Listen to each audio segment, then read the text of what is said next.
ఏం జరుగుతున్నదంటే రేపు స్వయంగా బొగ్గు గనుల శాఖ మంత్రి గారు హైదరాబాద్లోనే వేలం పెట్టి మన బొగ్గు గనులను ఇవాళ బహిరంగ మార్కెట్లో వేలం వేసే ఒక దుర్మార్గమైన ఒక కొత్త పద్ధతికి శ్రీకారం చుట్టబోతా ఉన్నారు.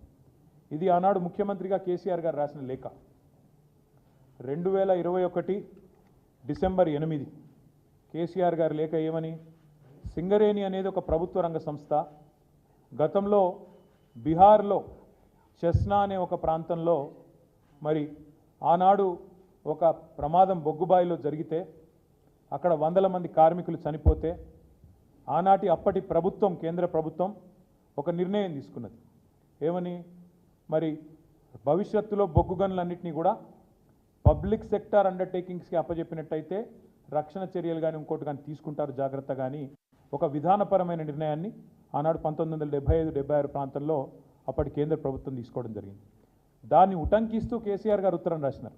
ఏమని రాసినారు, అయ్యా మీరు ప్రభుత్వ రంగ సంస్థ 51% రాష్ట్ర ప్రభుత్వ వాటా ఉన్నది, 49% కేంద్ర ప్రభుత్వ వాటా ఉన్నది, దయచేసి మీరు కేటాయించండి అని చెప్పారు. చెప్తే వెంటనే ఆనాడు అప్పటి పిసిసి అధ్యక్షుడు రేవంత్ రెడ్డి గారు కూడా కేసీఆర్ గారు డిసెంబర్ 8 నాడు ఈ డిమాండ్ పెడుతూ ఉత్తరం రాస్తే రేవంత్ రెడ్డి గారు డిసెంబర్ 11 నాడు 2021 డిసెంబర్ 11 నాడు ఇది రేవంత్ రెడ్డి గారు చేసిన ట్వీటు, ఆయన రాసిన లేఖ. ప్రధానమంత్రికి పిసిసి అధ్యక్షుడి హోదాలో రేవంత్ రెడ్డి గారు ఏం డిమాండ్ చేసినారు, I wrote to prime minister of India to immediately stop the auction of 4 coal blocks in Singareni Collieries and transfer them to SCCL, Singareni Collieries Limited.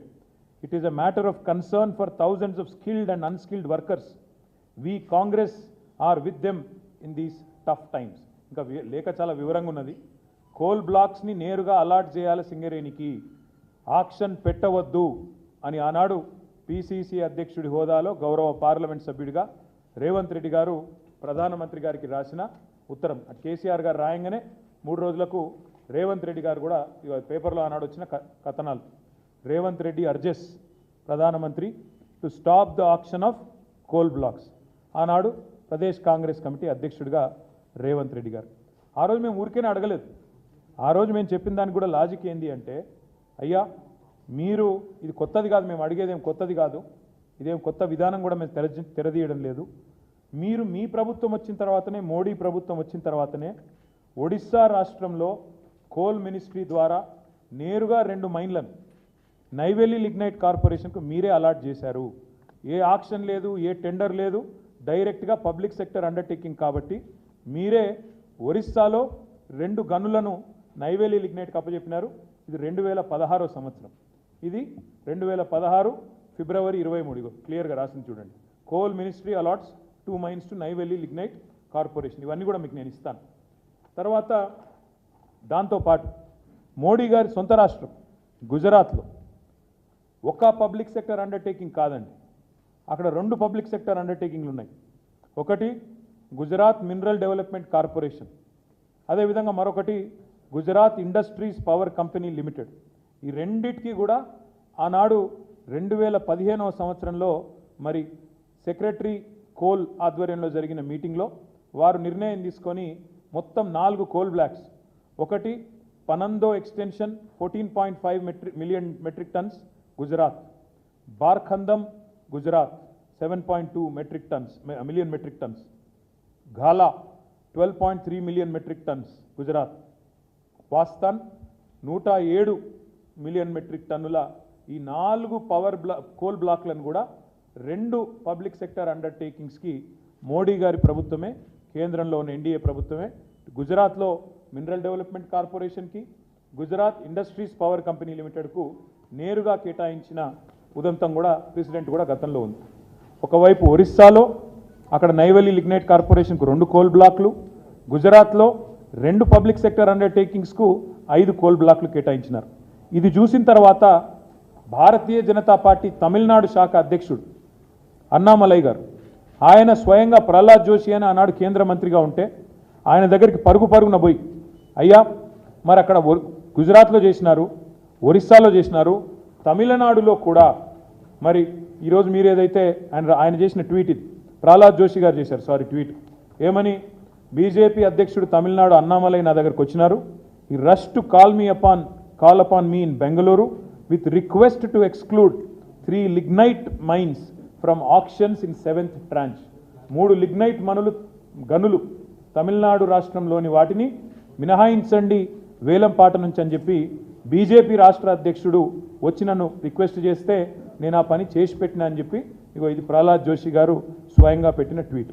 అంత ఎందుకు చెప్తా ఉన్నా అంటే ఇక్కడ విషయం చాలా సింపుల్. ఈ డిమాండ్ కొత్తది కాదు మాది. అదేవిధంగా కాంగ్రెస్ పార్టీ బీజేపీ యొక్క నాయకత్వాలు దేశవ్యాప్తంగా ఉన్న నాయకత్వాలు కూడా వాళ్ళకు కూడా ఈ విషయంలో స్పష్టత ఉంది. ఏమని అవసరం ఉన్న కాడ ఇబ్బంది ఉన్న కాడ గతంలో ఇచ్చిన ఉదంతాలు కూడా ఎన్నో ఉన్నాయి. ఇంతకుముందు నేను చెప్పినట్టు చెస్నా ఉదంతంలో కూడా ఒక స్థిరమైన విధానపరమైన నిర్ణయం కూడా అప్పటి కేంద్ర ప్రభుత్వం కూడా తీసుకొని ఉన్నది. ఈ అన్నింటికి మించి ఈ దేశంలో అనుభవాలు ఏంటి అంటే ఇప్పుడే నేను వైజాగ్ స్టీల్ ప్లాంట్ గురించి చెప్పిన. వైజాగ్ స్టీల్ ప్లాంటు నష్టాల్లో పోయింది కాబట్టి ప్రైవేటీకరిస్తున్నాము అని ఇవాళ కొంతమంది చాలా చక్కగా సన్నాయి నొక్కులు నొక్కుతున్నారు. ఎందుకు పోయింది వైజాగ్ స్టీల్ ప్లాంటు నష్టాల్లోకి అంటే ఇది కారణం. ఎందుకు అంటే బైలదిల్లా అనే ఒక గని ఛత్తీస్గఢ్లో ఉంటుంది. దాన్ని మాకు క్యాప్టివ్ ప్లాంట్ కింద కేటాయించండి అని వైజాగ్ స్టీల్ ప్లాంట్ అడిగితే దాన్ని కేటాయించకుండా దాన్ని అదానీ గారికి ఆక్షన్లో అప్పచెప్పింది కేంద్ర ప్రభుత్వం. ఏమైంది దానివల్ల వైజాగ్ స్టీల్ ప్లాంటు ఒక గని లేకపోవడం వల్ల క్యాప్టివ్ గని లేకపోవడం వల్ల ఎందుకంటే వైజాగ్ దగ్గర ఎక్కడా కూడా దగ్గరలో 100 కిలోమీటర్ల దూరంలో కూడా ఎక్కడా కూడా నిజానికి గనులు లేవు, ఐరన్ ఓర్ మైన్స్ లేవు. Nearest is Bailadila. ఇది మాకు కేటాయించండి, మేము బతుకుతాము, మేము పబ్లిక్ సెక్టర్ అండర్టేకింగు, మా దాంట్లో రిజర్వేషన్లు ఉంటాయి, ఎస్సీ ఎస్టీ పిల్లలకు ఉద్యోగాలు వస్తాయి, పబ్లిక్ సెక్టర్ బలపడితే ప్రభుత్వం బలపడ్డట్టు, దేశం బలపడ్డట్టు, జాతి సంపద పెరిగినట్టు మాకు అలాట్ చేయండి అని నోరు నెత్తి బాదుకున్నా వాళ్ళకు అలాట్ చేయలే. ఆక్షన్లో పాల్గొనండి, తెచ్చుకోండి అని చెప్పిండ్రు. అల్టిమేట్గా ఏమైంది, దాంతో బైలదిల్లా పోయింది, ప్రైవేట్ రంగంలో ఉండే అదానికో బొదానికో పోయింది. పోయినాక ఏమైంది, ఇవాళ వైజాగ్ స్టీల్ ప్లాంటు నష్టాల్లో పడ్డది. నష్టాల్లో పడ్డానికి ఇవాళ ఏమంటున్నారు, నష్టాల్లో పడ్డది కాబట్టి ఇప్పుడు అమ్ముతున్నాం అంటున్నారు. అంటే ఇదంతా ఎందుకు చెప్తున్నా మీకంటే రేపు సింగరేణి విషయంలో కూడా ఇదే రకమైన వ్యూహం అవలంబించడానికే ఉద్దేశపూర్వకంగా జరుగుతున్న కుట్ర ఇది.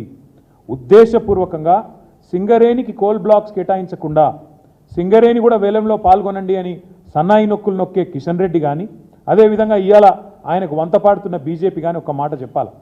ఏమైంది మరి రేవంత్ రెడ్డి గారి లేక? రేవంత్ రెడ్డి గారి వ్యతిరేకత ఎందుకు మాయమైంది? 2021 డిసెంబర్ 11 నాడు కోల్ బ్లాక్స్ కేటాయించండి సింగరేణికని డిమాండ్ చేసిన రేవంత్ రెడ్డి గారు పీసీసీ ప్రెసిడెంట్గా ఇలా ఏం మారింది? ఎందుకు ముఖ్యమంత్రిగా మీరు ఆ వేలం పాటలో మేము పాల్గొంటాము అనే మాట చెప్తా ఉన్నారు? బీఆర్ఎస్ రక్షణ కవచం అని నేను ఊరికే అనడం లేదు. 9.5 ఏళ్ళు కేంద్ర ప్రభుత్వం మా మెడ మీద కత్తి పెట్టినా మేము ఈ బొగ్గు గనులు ఆక్షన్ కాకుండా చూసినాం, ఎవరు వేయకుండా చూసినాం. ఎందుకంటే ఇది జాతి సంపద. సింగరేణి బలపడితే సింగరేణి కార్మికులు లాభపడతారు, సింగరేణి బలపడితే మన రాష్ట్రానికి లాభం జరుగుతుంది. సింగరేణి పవర్ మనం మర్చిపోకూడదు. సింగరేణి పవర్ ఏంటంటే, సింగరేణి కార్మికులకు ఉండే సంఘటిత శక్తి పవర్ ఏంటంటే, ఆనాడు తెలంగాణ ఉద్యమంలో 36 రోజుల పాటు సకల జనుల సమ్మెలో సింగరేణి కార్మికులు జంగు సైరన్ ఊదితే దక్షిణ భారతదేశం మొత్తం గాఢాంధకారంలోకి పోయే పరిస్థితి ఆనాడు వచ్చిన విషయాన్ని నేను మీకు గుర్తు చేస్తా ఉన్నాను. ఆనాడు కిరణ్ కుమార్ రెడ్డి గారు ముఖ్యమంత్రి, ఆయన పిలిచి బతిమలాడిన మమ్మల్ని అందరినీ, మీరు దయచేసి ఒప్పించండి, మీ బొగ్గు గని సంఘాన్ని ఒప్పియండి, దయచేసి వాళ్ళని విరమింపజేయండి,